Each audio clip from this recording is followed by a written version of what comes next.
Hello, my name is Mark Hatfield, and my speech today is Libraries as Community Aid, What's in it for Library Users?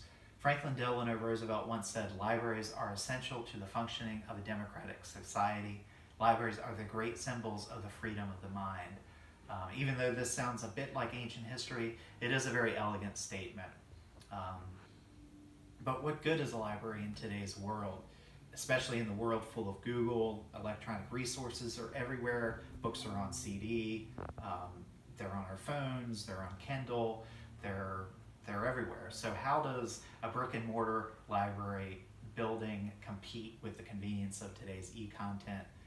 You might think that a community could just simply use those online sources to get their information and their entertainment, and you'd be mostly right. However, that wouldn't cover everything that a library can be to a community.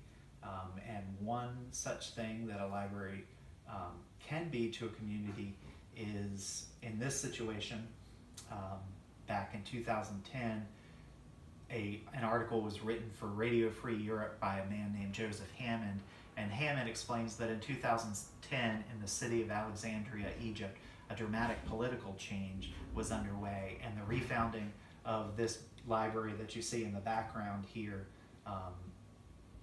was a public statement of free thought and tolerance for those who sought to gain freedom from Egypt's despot regime.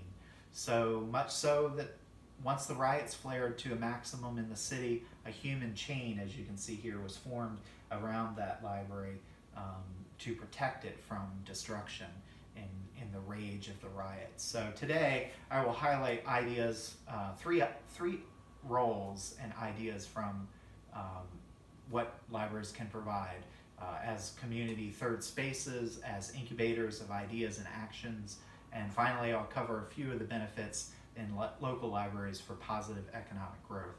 So let's start with just what exactly is a third space.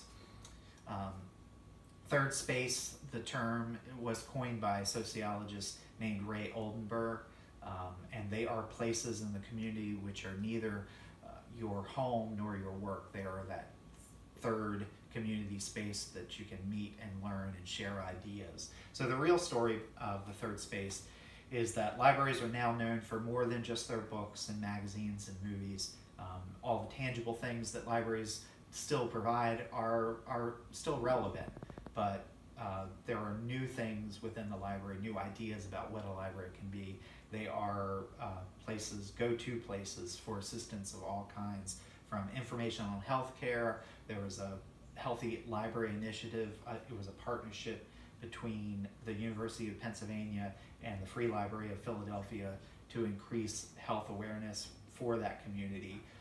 A library also provides help with job searches and connections to housing and food for many of the community's homeless population. In a Pew survey, it was found that over 90% of adults think of libraries as welcoming and friendly places, and about half have visited or have used a public library in the last 12 months. So libraries are accessible to all, and they are trusted as neutral places by the community members who visit them. And these neutral spaces or places promote the bringing together of many diverse populations within that community, and it helps provide that space for information seekers to find one another and to connect in a way that they otherwise could not if there was no library there. So let's move on from the third spaces and see how they create a wealth of incubation of ideas and skills for a community. So libraries incubate creativity, and it happens in actions and in ideas. Libraries serve as maker spaces and centers for the arts, where writing workshops happen and creative art demonstrations and classes occur, and even foreign language learning programs like Learning Arabic can happen, as outlined by Mark Zula, who wrote an article about this for the online journal for the American Association of School Librarians. As incubator of ideas, libraries act as a university of sorts, with free educational services for many who could not afford it. Even the greatest writers of human history were frequenters of their public library. In this last century, folks like Ernest Hemingway, Jack Kerouac, Thomas Wolfe, just to name a few. And finally, in all this positivity worth it in dollars and cents? Does it make fiscal sense to have a library? Let's take a final look at how libraries can help increase the revenues of their communities as we delve into the last point today. So libraries are money.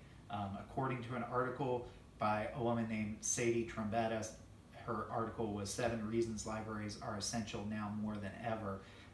She said, in helping individual community members financially succeed in their lives and small businesses, libraries can help entire communities succeed at boosting their economy and growing their local wealth.